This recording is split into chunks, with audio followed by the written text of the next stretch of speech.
Pido impresiones personales, Facundo. Brasil, Sí, Bolsonaro, Lula, la escena que se ha visto ayer, ¿no? Un Brasil paralizado.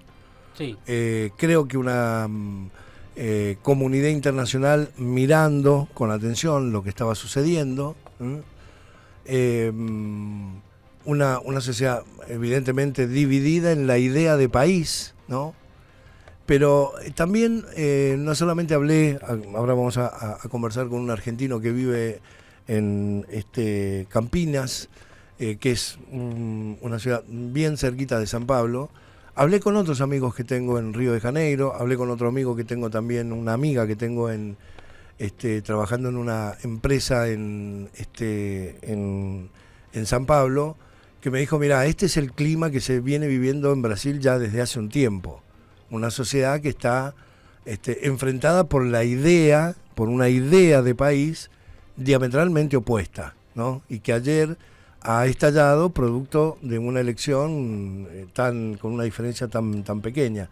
¿Qué Sí. viste vos? Bueno, esto de una serie de protestas que también, bueno, bloqueaban las rutas, incluso hubo algunas multas, algunas advertencias, por lo menos, a camioneros que decían, pero nosotros no tenemos nada que ver, yo estaba acá porque no me dejan pasar, pero bueno, se había tomado como que todos los camioneros que estaban en la ruta estaban formando parte de la protesta. Sí. Bueno, más allá de esa circunstancia, también hubo algunos cortes en las zonas cercanas, principalmente al aeropuerto de Sao Paulo, también por parte de estos manifestantes. Y por ahí fue interesante el discurso de Bolsonaro, que Ujú. más allá de que no, en ningún momento felicitó a Lula por haber triunfado en la elección, que no reconoció, no dijo que había sido derrotado, sino que saludó a quienes lo habían votado. Pero eso llevó a cierta pacificación. De hecho, el Tribunal Supremo de Brasil ha comunicado a través de Twitter que Bolsonaro ha reconocido la derrota y que se ha iniciado con el vicepresidente y algunos funcionarios La la transición, lo transición. que se denomina la transición, ¿no? Exactamente, con un designado, en este caso por Lula Bueno, también. ayer un analista brasileño decía, la transición va a ser buenas, me vengo a hacer cargo, tome, hágase cargo y me voy, ¿no? Es decir, que no iba a haber lo que necesita, ¿no? Cualquier presidente es un estado de cuentas, una situación institucional, hacerse Sí, sí, cargo de los el clásico ministerios. estamos Pero, trabajando en la claro, estamos en transición. esto, debemos tanta guita, tenemos tanta guita en los bancos, qué sé yo, un poco lo que pasa, digamos, desde una intendencia a la presidencia de la nación. Para tratar de entender alguien que vive en Brasil, que vive este Brasil con la convulsión que estamos viendo. Fíjate, la televisión nacional está entrevistando en este momento a turistas varados en Brasil, que no han podido llegar a los aeropuertos, que por lo que ha pasado ayer, no solo en San Pablo, sino también en Río de Janeiro, en Minas Gerais, en muchos lugares que son destinos turísticos de los argentinos y que no han podido salir y están tratando de llegar hasta los aeropuertos. Les decía, está Federico. Bueno, Fede, ¿cómo te va? Olivares, Eduardo Olivares, aquí en San Luis, Argentina. Buen ¿Qué día. tal, Eduardo? ¿Cómo estás? Bueno, un agradecimiento especial, Federico, para vos por atendernos, dejar un poquito ahí un ratito tus ocupaciones y ayudarnos a entender lo que está pasando en Brasil. ¿Por qué no me pintás tu perspectiva desde ahí tan cerquita de San Pablo, de cuál es el clima, qué le está pasando al brasileño común, por qué se está tomando esta reacción y cómo continúa todo? Bueno, Eduardo, como vos decías al inicio de este bloque del programa, hay dos visiones bien distintas dos como visiones, ¿no? Sobre el Brasil que se quiere aquí. Nosotros percibimos eso todo el tiempo y esas dos como visiones de alguna forma se están reflejando también en los medios de comunicación oficiales y en las redes sociales. A mí me parece que es importante empezar por esto porque, por un lado, los medios de comunicación oficiales, en general, han estado a servicio de alguna forma de una propaganda más favorable al expresidente Lula, ¿no? Y ahora en principio reelegido. Ha sido así durante toda la campaña política y bueno, durante el gobierno del presidente Bolsonaro. Estos medios se han ganado la fama popular aquí en Brasil, y cuando yo digo popular hay que entender que estamos hablando de prácticamente el 50% de la población, ¿no? Hemos tenido una elección en la que, en teoría, y ahora voy a explicar por qué, 58 millones de brasileños han votado a Bolsonaro y 60 millones han votado a Lula, y hay 32 millones que se han abstenido de votación. Entonces, la diferencia es muy poquita. Están esos 32 millones que realmente no podemos saber las causas, etcétera, pero esa gran parte de la población del electorado brasileño mira a los medios de comunicación oficial, por ejemplo, como la Globo, como un medio de propaganda. Ellos le llaman aquí, ¿no? Yo simplemente me hago eco del sentimiento popular que veo aquí, de comunista, ¿no? De hecho, le han titulado Globolillo, ¿no? Que sería globo basura, ¿no? Por la cantidad de... Bueno, entonces yo decía, está reflejado esa división en esos medios oficiales, que es por ahí un poco lo que más llega a Argentina, y lo que se vive en las calles y lo que se vive en las redes sociales y en los grupos de Telegram y en los grupos de WhatsApp. Aquí, por ejemplo, ha habido desde ayer una convocación popular, y lo interesante que esto es nacida literalmente del pueblo, porque sin dirigentes no ha sido el presidente, no ha sido tampoco algún dirigente político que haya llamado el pueblo a las calles, sino de la misma indignación popular, este movimiento que está tomando cada vez más fuerza aquí, a diferencia de lo que se está anunciando, de que se está apaciguando.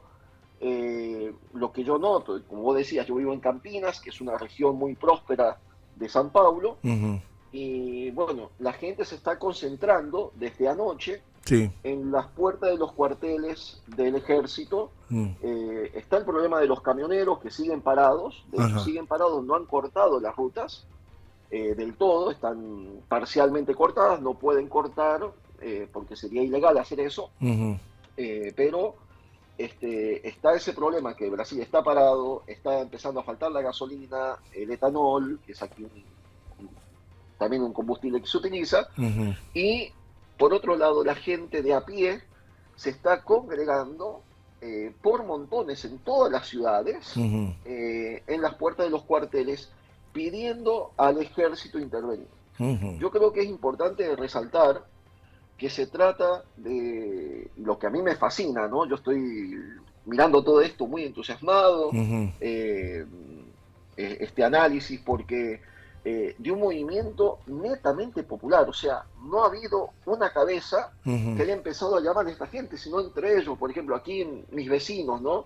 Crearon ellos un grupo de WhatsApp, y ese grupo que empezó con 2 personas, ahora creció, ya se multiplicó, y ha ido así. Es una cosa impresionante. Pero desconocen, entonces, Federico, estos grupos pretenden desconocer el resultado de la elección que lo puso ganador a Lula. Claro, yo creo que no es tanto eso, Eduardo. Para entender, así ahora vamos a la segunda parte. El presidente Bolsonaro ayer se ha pronunciado. Él no ha reconocido públicamente, por más que después hay un miembro del Tribunal Superior de aquí de Brasil que ha dicho que Bolsonaro dijo acabó, ¿no? Pero oficialmente no ha habido de parte del presidente ni de sus representantes una aceptación de su derrota. Tampoco ha habido un reconocimiento de Lula. De hecho, todo el mundo decía que ni siquiera lo saludó a Lula, ¿no?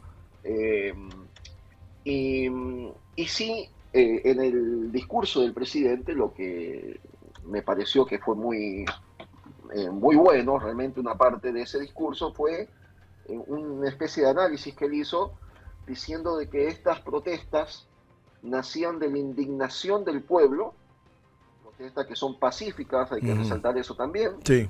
De la indignación del pueblo por cómo se ha llevado todo el proceso electoral. Yo creo que esa frase del presidente Bolsonaro resume lo que está pasando aquí. ¿Por qué?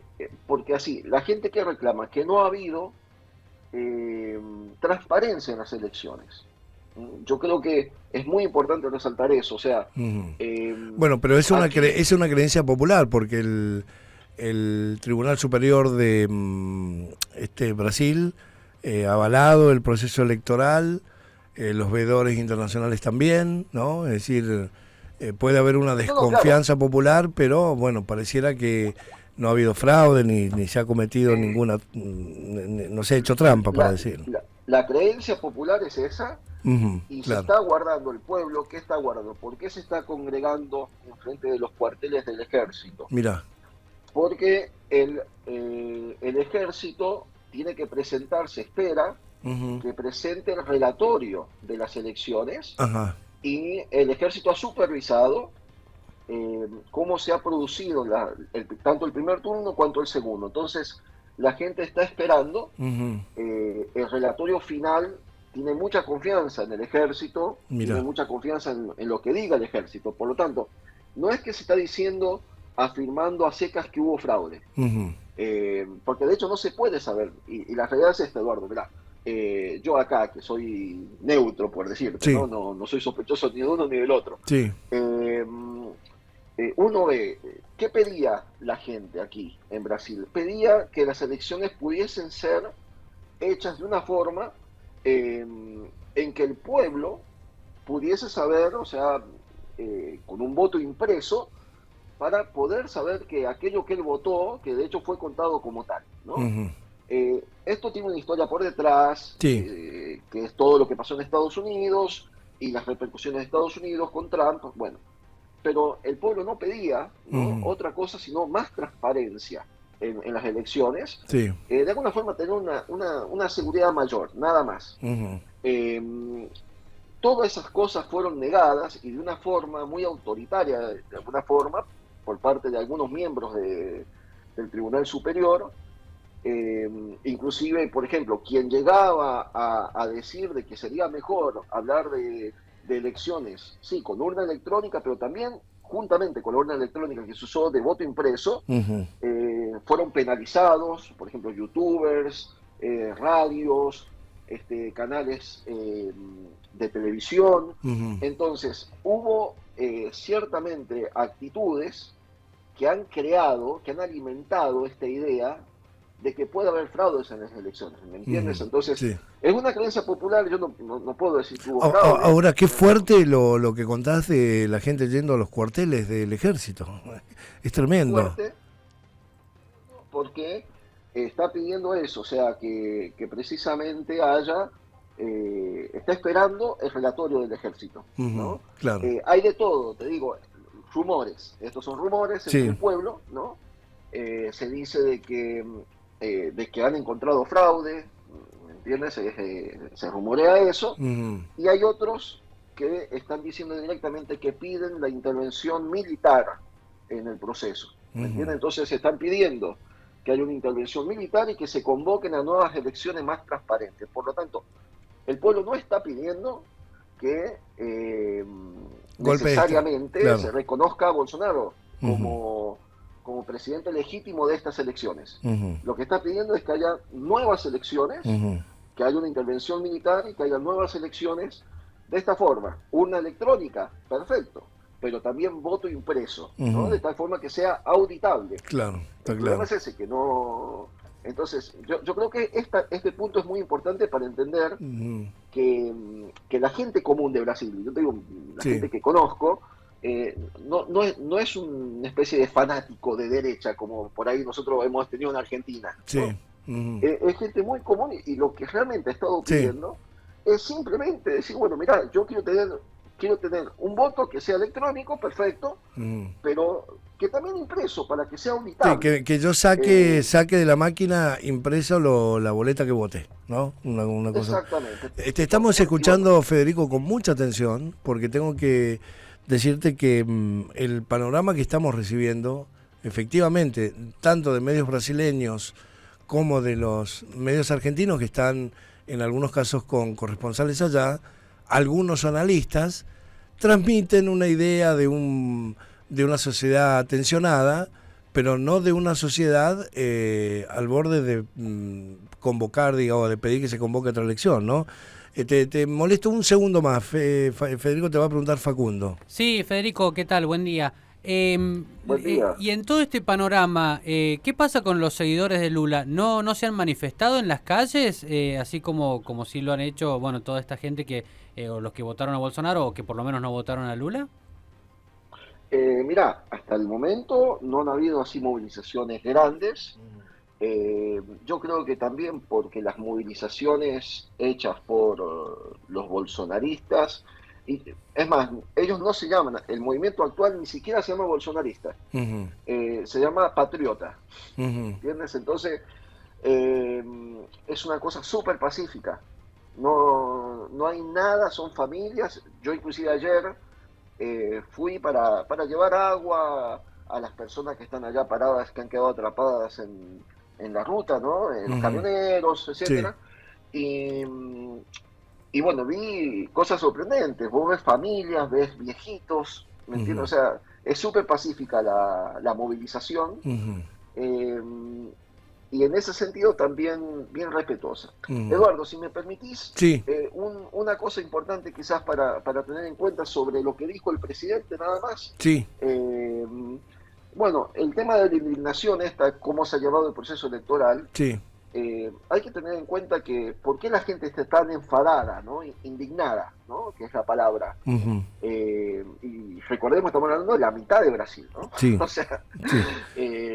Es por también Lula, ¿no? No sé cómo ha sido presentado en Argentina, probablemente, conociendo un poco muchos de los medios argentinos, ha sido presentado de otra forma, pero Lula ha sido una persona que ha sido condenada, ¿no? Por el mayor escándalo de corrupción del país. La Lava Jato, que terminó en el año 2021, condenó a Lula y condenó a una cantidad más de 100 personas envueltas en